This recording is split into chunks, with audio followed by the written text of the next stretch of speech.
we just put the tweet up. Clearly, you're adding to short positions again. Gauge for us overall where that puts you. You net short, or you still a little bit net long?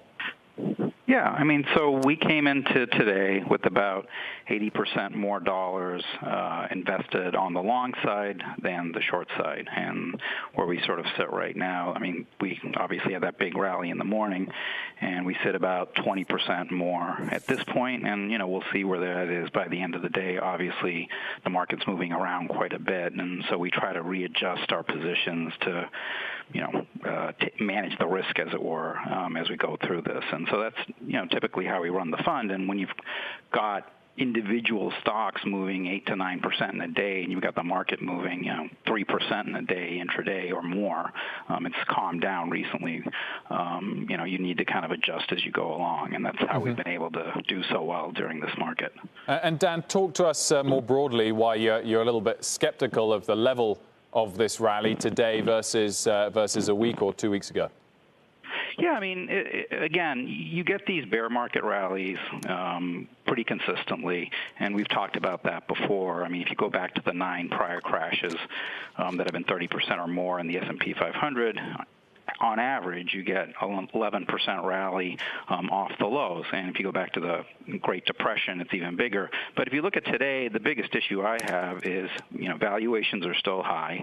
But that's not the biggest problem. The biggest problem is that you added 16.8 million people in 3 weeks that got unemployed, and your unemployment rate is, if you sort of do the math, somewhere around 13% right now, which is the highest since 1940. And you've got earnings season coming up starting next week, and you're going to have company after company come in and give you guidance, and that's going to make the valuations look that much higher, especially when GDP in the second quarter is probably down somewhere 20% to 30%. So, it's about managing risk. And if you're at super high valuations and earnings are still coming down, you should be taking risk off, especially after you've had sort of a 25% rally from the bottom, or 14% rally from last week, or however you want to look at it. And that's what we try to do, is when people are super negative, and you can look back through my tweets, we try to get more bullish. And when we think things have run too far, too fast with a catalyst like earnings coming up, then we try to go ahead and say, okay, we're going to take some profits, add some shorts, and then try to manage the risk that way as well. Dan, how much is the collapse we've seen in crude factoring into the market and affecting equities as well? I mean, we're certainly, even today, the major averages are higher, but they're well off their highs of the session after we saw that reversal in crude, given the fact that it looks like the OPEC meeting is not going to yield as much in production cuts as earlier believed. How much is that weighing to the broader sentiment we're seeing as well? Yeah, Morgan, that's an excellent question, because people kind of forget in all of this, we have 2 things that hit us. It was the virus and then the OPEC price war. And if you look at the OPEC side of the equation, I think the biggest issue is, even if you cut, most people assume that they're somewhere between, you ship about 95 million barrels of oil a day. Most people would tell you we've destroyed about 25 to 35 million of consumption per day. So even if you cut the barrels by 15 million, you're still having excess production relative to demand, and that still causes some issues. So I think you're 100% right. That reversal in oil definitely makes people think about it, and it also puts pressure on bank balance sheets, because you've got, over-indebtedness on that side. I think, Wilfred's prior conversation that he had about, buybacks and dividends, et cetera, I think it's one of those things, just like with the global financial crisis, the government should sort of say, look, you can't do buybacks, you can't do dividends unless you're sitting at a net cash position.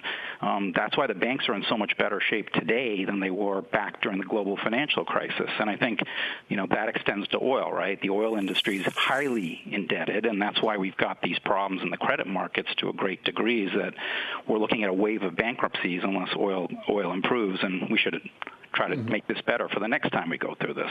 Dan, we touched on your thoughts at the broad market levels. What about two specific areas I want to ask you about, which we talk about so often, long-term structural kind of growth stories, clearly at levels lower than they have been in recent months. Firstly, the semis. Secondly, Apple. Where are you on both of those?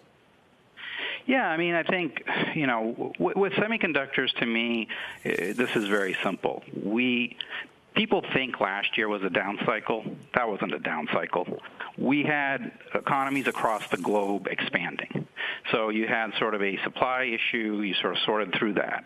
You're now about to go into a recession. This is a real down cycle. And we're about to find out how much leverage a lot of these companies have, because stocks in semiconductors went up about, the semiconductor index went up about 60% last year, while earnings went down 20%. And so by definition, that means all these stocks are a lot more expensive. And so I think as we go through this earnings cycle, and especially through Q2 into Q3, you're about to find out exactly how much leverage you have on the downside when you're going through a recession and demand is falling off. And you know, smartphones is part of that. I think when I hear people saying smartphones are a consumer staple, I mean, let's think about that logically.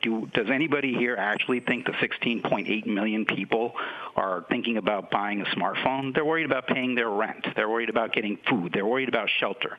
You can't eat an iPhone. You can't live in an iPhone. You can't, be warmed by an iPhone. So at an $800 on average, and at 20 multiple, I think it's very hard to make the case that Apple's a bargain at these levels. So that's kind of how I think about it from just a practical point of view, looking forward.